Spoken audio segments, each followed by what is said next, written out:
को अब क्या आप खुश होंगे अगर जिस इंसान पर आपका क्रश है वो आपका पड़ोसी बन जाए? जिन युआन है शेंग को अपने पड़ोस में देखकर बहुत खुश हुआ। दोपहर में उसने खूब पैसे खर्च किए और है शेंग को इलाके का सबसे मशहूर बोन ब्रोथ पिलाया। यह एक सीक्रेट रेसिपी थी जो 100 सालों से चली आ रही थी। अचानक है शेंग ने एक घूंट लिया और तुरंत रेसिपी बता दी।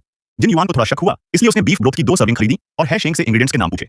जिन युआन ने इंग्रेडिएंट्स देखे और पाया कि वे बिल्कुल सही थे, इसलिए उसने अगले दिन के टेस्ट के लिए कई और डिशेस खरीदी। अगले दिन है शेंग ने दूसरे एप्लीकेंट्स के साथ टेस्ट दिया जिसमें किचन स्टाफ इवैल्यूएटर का काम कर रहा था। है शेंग बहुत नर्वस था, उसे यकीन नहीं था कि वह पास होगा या नहीं। वोटिंग के रिजल्ट आए और उसे 8 के मुकाबले 3 नंबर मिले, जिससे उसे रेस्टोरेंट में नौकरी मिल गई। उस शाम जिन युआन ने उसके लिए सेलिब्रेट करने के लिए एक गिफ्ट तैयार किया, चाकू और कांटे का एक जोड़ा नेकलेस। वह जानता था कि है शेंग का बचपन का सपना शेफ बनना था और उसने यह तोहफा 12 साल पहले है शेंग के जन्मदिन के लिए तैयार किया था और अब जाकर उसे यह तोहफा देने का मौका मिला। है शेंग को हार पहनाने में मदद करते समय जिन युआन ने जानबूझकर छींकने का नाटक किया और है शेंग के गाल पर किस कर दिया। इसके बाद उसने कहा कि यह जानबूझकर नहीं किया गया था। फिर एक शालीन मुस्कान के साथ अपने कमरे में वापस चला गया। अगले दिन जिन युआन घर लौटा, उसने देखा कि है शेंग एक हाई स्कूल स्टूडेंट से बात कर रहा था, कभी-कभी फ्लर्ट भी कर रहा था। वह सोच रहा था कि यह आदमी कौन है। तभी है शेंग कुछ लेने घर चला गया।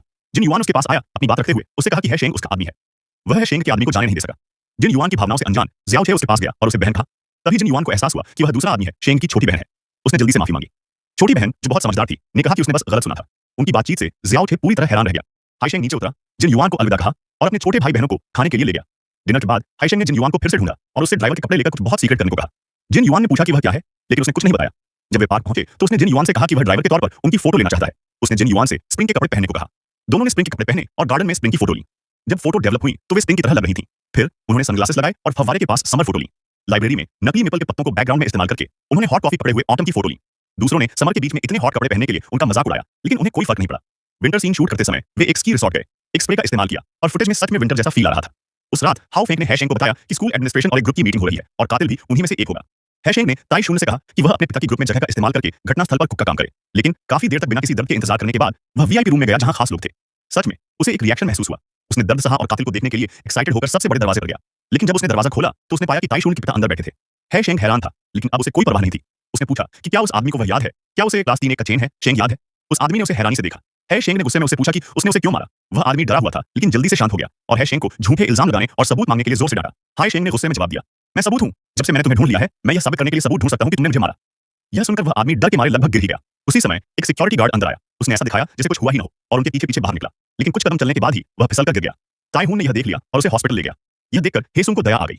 हो फेंग भी यह सुनकर हैरान था कि गुनहगार ताई हुन का पिता था। उसे यकीन नहीं हो रहा था। हेसुंग ने कहा कि जब तक उन्हें पक्के सबूत नहीं मिल जाते ताई हुन को पता नहीं चलना चाहिए। अगले दिन दोनों ने एक कार डीलरशिप से कांटेक्ट किया और उनसे एक्सीडेंट वाली जगह पर एक क्रॉसबो टांगने को कहा, इस उम्मीद में कि गवाह सबूत देंगे। उस शाम रेस्टोरेंट मैनेजर ने हेसुंग को डिनर पर बुलाया। पहले से रिजर्वेशन और ऑनर करवा लिया। हेसुंग को हैरानी हुई कि मैनेजर इतने सारे लोगों को कैसे जानता है। मैनेजर ने कहा कि एक आदमी का नेटवर्क बड़ा होना चाहिए। पार्किंग के बाद मैनेजर ने हेसुंग को बताया कि रेस्टोरेंट का खाना बहुत बढ़िया था। वह 10 साल से रेगुलर था और मालिक को अच्छी तरह जानता था। रेस्टोरेंट में हेसुंग खाने की बड़ी टेबल देखकर हैरान रह गया। मैनेजर ने कहा कि रेगुलर कस्टमर होने का यही फायदा है।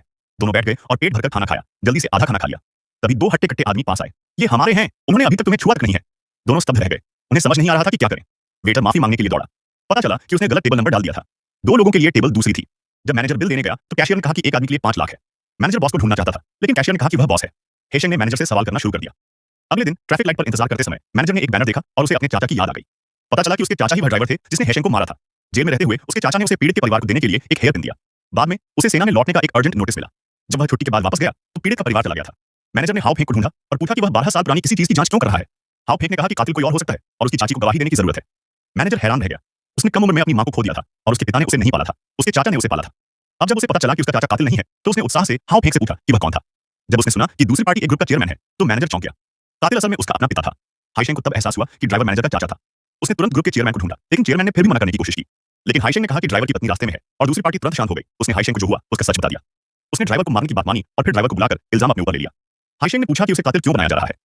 चेयरमैन ने कहा कि उसने उसे कभी नहीं फंसाया, बस हाईशेंग के फिंगरप्रिंट उस गुंडे पर थे जो आर्ट म्यूजियम में मर गया था, जिससे वह नेचुरल सस्पेक्ट बन गया।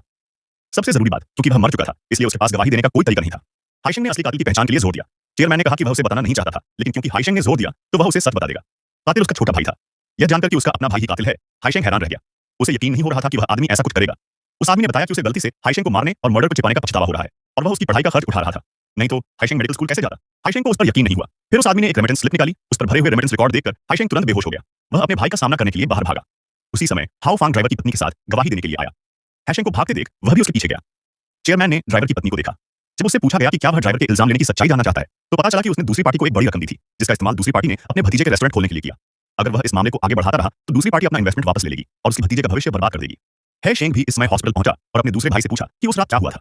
उसने टाइकून चेयरमैन से पैसे क्यों लिए। दूसरे भाई को याद आया कि टाइकून चेयरमैन ने उससे कहा था कि वह किसी तीसरे व्यक्ति को फंडिंग के बारे में न बताए।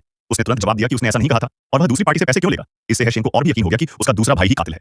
हालांकि हेशेंग ने हाओ फेंग से कहा कि वह अब और जांच नहीं करना चाहता। हाओ फेंग बहुत हैरान था। उसे याद आया कि जिन युआन ने उसे बताया था कि अपने दूसरे भाई को टाइकून चेयरमैन के साथ देखकर उसे लगा कि यह दूसरी पार्टी से जुड़ा है। हेशेंग अचानक एक बस में चढ़ गया, अपना दिमाग शांत करने के इरादे से। खिड़की से बाहर देखते हुए वह सोच में डूब गया और अनजाने में सो गया। जब सब लोग बस से उतरे और ड्राइवर ने उसे जगाया तो उसने खुद को एक अनजान जगह पर पाया। उसने एक बूढ़ी औरत को एक स्ट्रॉलर को देखकर मुस्कुराते हुए देखा। हेशेंग का मूड ठीक हो गया। इस समय एक आंटी एक एक्सकेवेटर चला रही थी। ऐसा लग रहा था कि ब्रेक फेल हो गए थे और एक्सकेवेटर कंट्रोल से बाहर हो गया था और स्ट्रॉलर से टकरा गया। हेशेंग को लगा कि अंदर एक बच्चा है, इसलिए वह एक्सकेवेटर की तरफ दौड़ा। उसने उसे रोकने के लिए अपनी पूरी ताकत लगा दी। पीछे मुड़कर देखने पर उसने देखा कि बूढ़ी औरत की कार में बच्चा नहीं बल्कि चोरी का मक्का था। वह गुस्से से बेहोश हो गया। जब वह उठा तो वह अपनी आंटी के घर पर था और उसकी आंटी को पता था कि हेशेंग वापस आ गया है। हेशेंग कंफ्यूज हो गया था। उसकी चाची ने बताया कि उसका पति भी 10 साल पहले लौट आया था। वह बहुत ताकतवर था और उसके घाव अपने आप भर जाते थे, ठीक हेशेंग की तरह। हेशेंग ने अपनी चाची को अपने अनुभव के बारे में बताया। लौटने से उसके छोटे भाई बहनों को खुशी नहीं मिली। इसकी बजाय जब उसे पता चला कि उसका भाई ही असली गुनहगार है तो उसे समझ नहीं आया कि क्या करे। हेशेंग ने अपनी चाची से पूछा कि उसका पति कब गायब हुआ, क्या उन्हें सही समय पता था। उसकी चाची ने कहा कि उन्हें पता है, लेकिन वह अभी हेशेंग को नहीं बता सकती। उन्हें 3 या 4 दिनों के लिए खेत पर काम करने के लिए उसकी जरूरत थी। जवाब के लिए बेताब हेशेंग ने एक दिन खेत पर लगन से काम किया। उस शाम उसने अपनी चाची से पूछा कि क्या वह उन्हें अब बता सकता है कि उसने 3 दिन का काम एक ही दिन में कर लिया है। उसकी चाची ने कहा कि वह अगली सुबह जानवरों को चारा खिलाने के बाद उसे बताएंगी। हेशेंग के पास मानने के अलावा कोई चारा नहीं था। बात खत्म करने के बाद उसकी चाची ने कहा कि उन्हें भी नहीं पता कि वह कब गायब हो गया। हेशेंग गुस्से में था। फिर उसकी आंटी ने उसे अपनी कहानी सुनाई। वह और उसका पति बचपन से एक दूसरे के प्यार में थे और शादी के बाद बहुत प्यार करते थे, लेकिन जब से उसके पति की मौत हुई वह निराश महसूस करती थी और अपना सारा समय अपने कमरे में ड्राइंग में बिताती थी। लेकिन उसके पति के लौटने के बाद उसकी जिंदगी बदल गई। हाइशेंग ने उससे पूछा कि क्या वह अपने पति के जाने के बाद बहुत दुखी है, लेकिन आंटी ने कहा कि वह बिल्कुल भी दुखी नहीं है क्योंकि उसने इसे स्वीकार कर लिया था। उसने हाइशेंग से कहा कि वह हर दिन ऐसे जिए जैसे कि यह उसका आखिरी दिन हो और कोई पछतावा न छोड़े। जब आप खुश होते हैं तभी आप अपने छोटे भाई बहनों को खुश कर सकते हैं। इस बातचीत के बाद हाइशेंग के अंदर की उथल-पुथल सुलझ गई। उस शाम आंटी हाइशेंग को घर ले गई, लेकिन शहर के सबसे महंगे होटल के सामने रुकी।